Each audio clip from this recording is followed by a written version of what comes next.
એટલે જાગવાની જરૂર છે, કારણ કે સ્વપ્નમાં જે પણ જોશો એ મિથ્યા હશે. જાનઈ તબહી જીવ જગ જાગા, જબ સબ વિષય વિલાસ વિરાગા.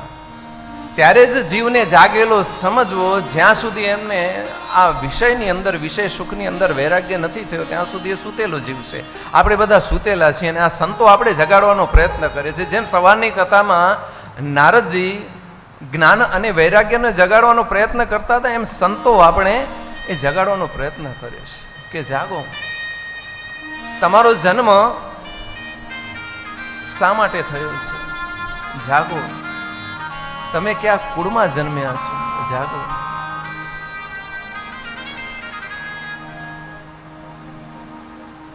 એટલે સાધુ સંતો એ સનાતન ધર્મને ટકાવવા માટે બહુ મહત્વનું એમનું યોગદાન છે. સાધુનો આપણે સવારની કથામાં મેં કહ્યું કે બાવા શબ્દ ઉપયોગ થાય છે. ખરેખર સાધુ, સંત, મહાત્મા, સાધુ કોને કહેવાય? સાધુની પરિભાષા કરીએ તો સજ્જન વ્યક્તિ. બીજો અર્થ છે કે જેણે બધું સાધી લીધું છે, એને હવે કાંઈ બાકી જ નથી રહેતું, એને કહેવાય સાધુ.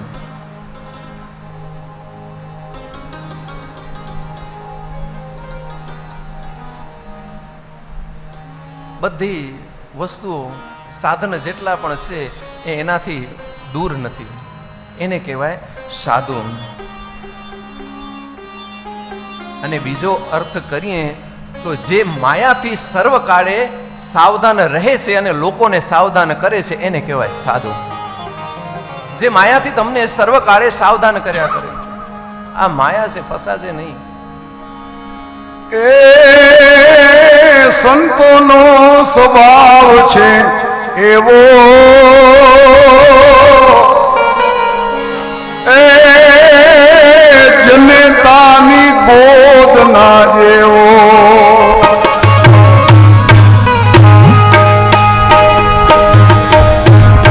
નાદ સુવાડે સંત જગાડે,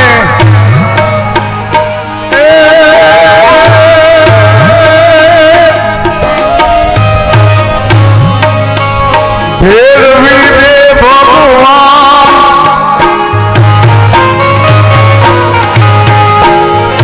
ભેળવી દે ભગવાન. એ માત સુવાડે સંત જગાડે, ભેળવી દે ભગવાન. સંતોનો સ્વભાવ છે એવો, જનેતાની ગોદ ના દેવો. સંતોનો સ્વભાવ છે એવો, જનેતાની ગોદ ના દેવો. જે તમને માયાથી હંમેશા સાવધાન કરતા રહે એને કહેવાય સાધુ. પછી આવે મહંત. તો મહંત નો અર્થ એ થાય કે મુખિયા. અખાડો હોય, આશ્રમ હોય, એના જે વડા હોય એને મહંત કહેવાય. પણ હું એટલો કહીશ કે જેણે માયાને મારી છે, જેણે માયાને મારી નાખી છે, એને કહેવાય મહંત. અને પછી આવે છે મહામંડલેશ્વર. મહામંડલેશ્વર કોને કહેવાય? કે જે મઠોમાં શ્રેષ્ઠ હોય, અલગ અલગ મઠ હોય, એમાં શ્રેષ્ઠ હોય, એને બિરુદ આપવામાં આવે કે આ મહામંડલેશ્વર છે. આ સાધારણ એનો અર્થ છે. પણ